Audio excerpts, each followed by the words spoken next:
When I got my college acceptance letter, I thought it was the beginning of everything. My dream school had welcomed me, with a solid scholarship and even a spot in the honors program. I came home clutching that letter like it was gold, heart pounding with excitement. I showed it to my mom, who gave me a weak smile. My dad didn't even glance up from the TV.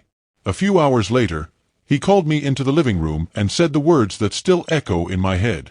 "You're not going to college." I laughed at first, thinking it was a joke. Maybe he meant we'd have to figure out financial aid or get a loan. But then he added, "We're giving the money to your brother. He needs it more." That brother, the one who dropped out his freshman year, blew through cash partying, and recently totaled my dad's car, he needed it more. I stood frozen as my future was handed over like it didn't matter. That night, something inside me shifted. I realized I was truly on my own. 6 months later, they realized it too. The night I left, I packed only what I needed, a laptop, some clothes, and the small amount of money I'd saved from my weekend grocery store job. I didn't shout, didn't cause a scene. I just walked past them and said, "I'm not staying here anymore." I moved in with my friend James and his mom. They lived in a small place, 2 bedrooms, 1 bathroom, and offered me their couch without hesitation. It was tight, but it was the first time in a long while I felt genuinely welcomed. The next morning, I started job hunting. Without a degree, internships were out of reach, so I looked for anything.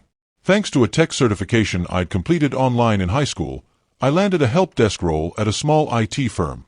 It wasn't glamorous, but it was a start. I took every shift I could, worked late nights, and kept learning coding in my free time.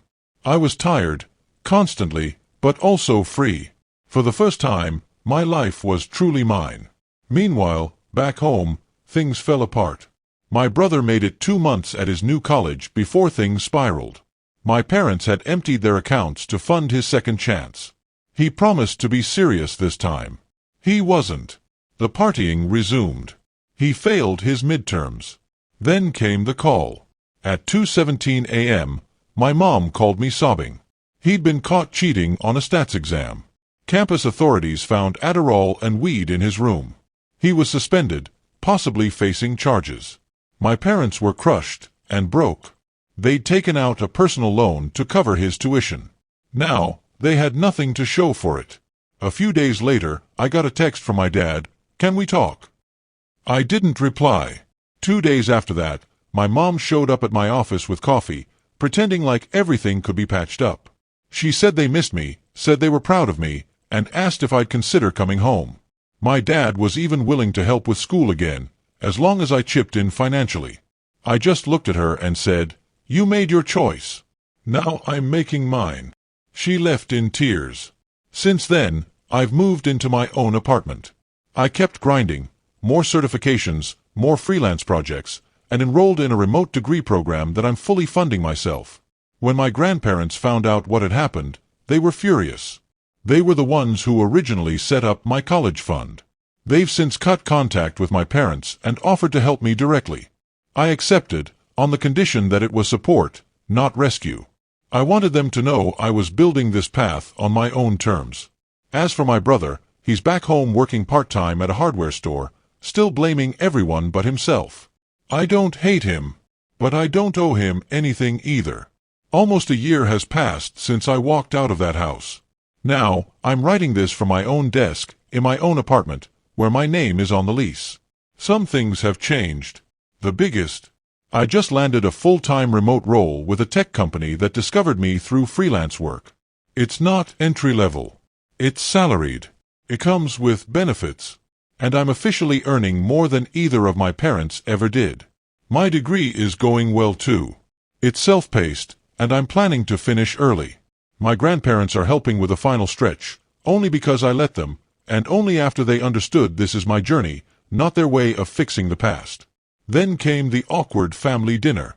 My mom invited me over for what she called a fresh start. I hesitated but eventually said yes. My brother barely spoke, still in the same sweatpants from high school.